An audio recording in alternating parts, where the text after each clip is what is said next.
गोरी, चिड़िया आने ही वाली होगी और हमारी खिचड़ी पककर तैयार हो गई है। किसी ना किसी तरह कोई ऐसा उपाय निकालो कि इस बार भी ये सारी खिचड़ी हम ही खाएं। ये काम तुम मुझ पर छोड़ दो।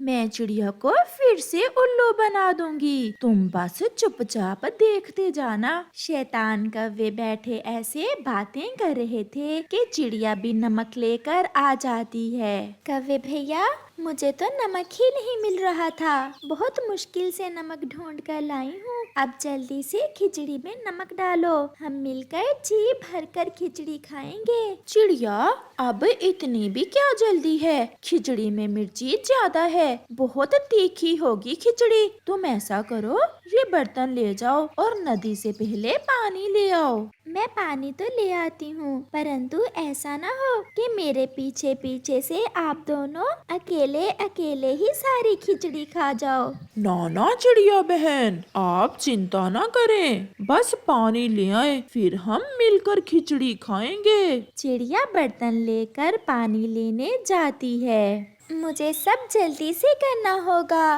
उन कौवों का क्या भरोसा, कहीं सारी खिचड़ी ही ना खा जाए। चिड़िया ऐसा सोचते हुए नदी की तरफ जा रही थी। गोरी, अब जल्दी से खिचड़ी खाना शुरू करो, चिड़िया पानी लेकर आने ही वाली होगी। कालू, तुम क्या जानो, जो बर्तन मैंने चिड़िया को पानी लाने के लिए दिया है उसमें तो छेद है। चिड़िया आ भी गई तो उसे फिर से जाना पड़ेगा, क्योंकि सारा पानी तो रास्ते में ही बह जाएगा। फिर वो दोनों शैतान कव्वे खिचड़ी खाना शुरू करते हैं। चिड़िया भी बर्तन में पानी डालती है और वापस उड़ती है। चिड़िया बहुत तेजी से उड़ रही थी, परंतु जैसे ही चिड़िया घर के पास आती है तो वो देखती है कि बर्तन में तो पानी नहीं है। अरे ये क्या, बर्तन में तो पानी है ही नहीं। शायद मैं जल्दी में बर्तन में पानी डालना ही भूल गई हूँ। ऐसा सोचकर चिड़िया फिर से नदी की तरफ उड़ती है।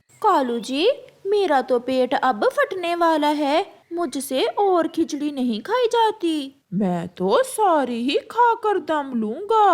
कालू कौवा और गोरी कौवी फिर से खिचड़ी खाना शुरू करते हैं। चिड़िया भी अपने बर्तन में पानी डालती है। इस बार वो गौर से देखती है, उसे बर्तन में छेद नजर आता है। इस बर्तन में तो छेद है। मैं ऐसा करती हूँ, इस बर्तन में एक पत्ता रख लेती हूँ और फिर पानी डालती हूँ।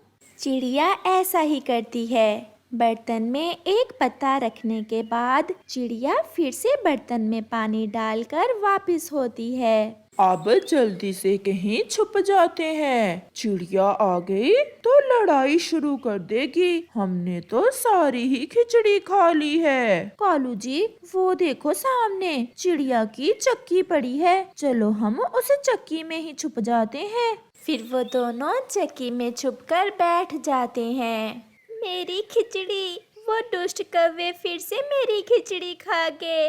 अब मैं समझी, उन्होंने मुझे छेद वाले बर्तन में पानी लेने क्यों भेजा था। मैं कभी उन कौवों को माफ नहीं करूंगी। कबूतर भी उड़ता उड़ता वहां आ जाता है। चिड़िया, क्यों रो रही हो? मैंने और कौवों ने मिलकर खिचड़ी बनाई थी। उन्होंने मुझे छेद वाले बर्तन में पानी लेने भेज दिया और पीछे से सारी खिचड़ी खाकर कहीं छुप गए हैं। चुप कर जाओ चिड़िया, वो कौवे तो है ही ऐसे, हम फिर से खिचड़ी बना लेते हैं। परंतु कबूतर भैया, मेरे पास खिचड़ी बनाने का सामान भी नहीं बचा। आप अपनी चक्की में चावल पीस लें और मैं बाकी का सामान लेकर आता हूँ। हम दोनों मिलकर काम कर लेते हैं। फिर कबूतर खिचड़ी बनाने के लिए दाल और बाकी का सामान लेने चला जाता है और चिड़िया अपनी चक्की में चावल डालकर चक्की चला देती है। उस चक्की में तो कौवे छुपे हुए थे। जैसे ही चक्की चलती है वो चक्की में फंस जाते हैं। चिड़िया, मैं मर गई, मेरी चोंच टूट गई है, चक्की को रोको। हाय मेरी पूंछ, हाय मेरी पूंछ। रुको चिड़िया, चक्की को रोको, मैं मर जाऊंगा। अब मजा आया तुम्हें अकेले अकेले मेरी खिचड़ी खाकर चक्की में छुपने का। ऐसा कहते हुए चिड़िया फिर से चक्की को घुमाती है और कौवों की तो चीखें निकल रही थीं। जग्गू कौवा बहुत शरारती कौवा था। वो जंगल के हर छोटे और बड़े पक्षी को तंग करता था। सभी पक्षी जग्गू की वजह से बहुत परेशान थे। जग्गू जब छोटा था तो सिर्फ शरारतें ही करता था, लेकिन अब बड़ा होने के साथ ही उसने जंगल में चोरियां भी शुरू कर ली थीं। एक दिन कुकू और बुलबुला बैठे हुए थे कि उनके पास जग्गू आता है। कुकू और बुलबुले, चलो आज कबूतर के आमों के बाग से आम चुराते हैं। कबूतर के बाग के सारे आम ही पक गए हैं। ना, मैं तो नहीं जाऊंगा। चोरी करना बहुत बुरी बात है। मेरी मम्मा ने मुझे शुरू से ही ये बात सिखाई है कि बेटा भूखे रह लेना, लेकिन कभी भी चोरी नहीं करना। कुकू, एक तुम और एक तुम्हारी मम्मा हमेशा ऐसी बातें ही करते रहते हो। भला खाने वाली चीज की कैसी चोरी। बुलबुले, चलो हम दोनों चलते हैं। बहुत मीठे और रसीले आम हैं कबूतर के बाग के, लेकिन अगर कबूतर अंकल को पता चल गया तो बहुत बुरा होगा। कबूतर अंकल को कभी भी नहीं पता चलेगा।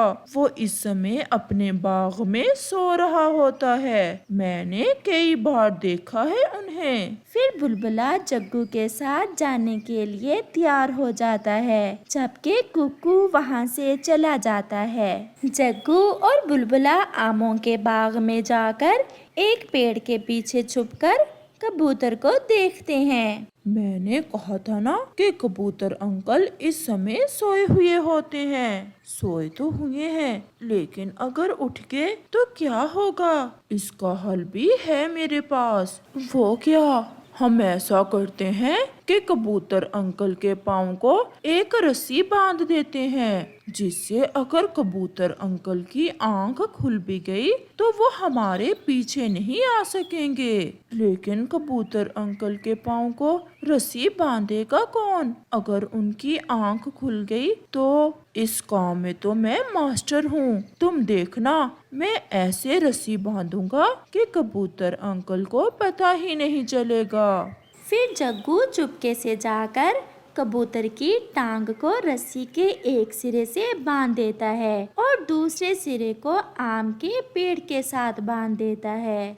देखा बुलबुले, मैंने कबूतर अंकल के पाँव के साथ कितने आराम से रस्सी बांध दी है। अब चलो जल्दी से आम तोड़ लें। फिर जग्गू और बुलबुला आम तोड़ना शुरू करते हैं। आम तोड़ते तोड़ते अचानक से बुलबुले से एक आम छूटता है और नीचे गिर जाता है। वो आम सीधा जाकर सोए हुए कबूतर को लगता है और कबूतर की आंख खुल जाती है। कौन है? कौन है? पेड़ पर कौन है? कबूतर जैसे ही उठने की कोशिश करता है तो वो उठ नहीं पाता, बल्कि पेड़ के साथ उल्टा लटक जाता है। चोर!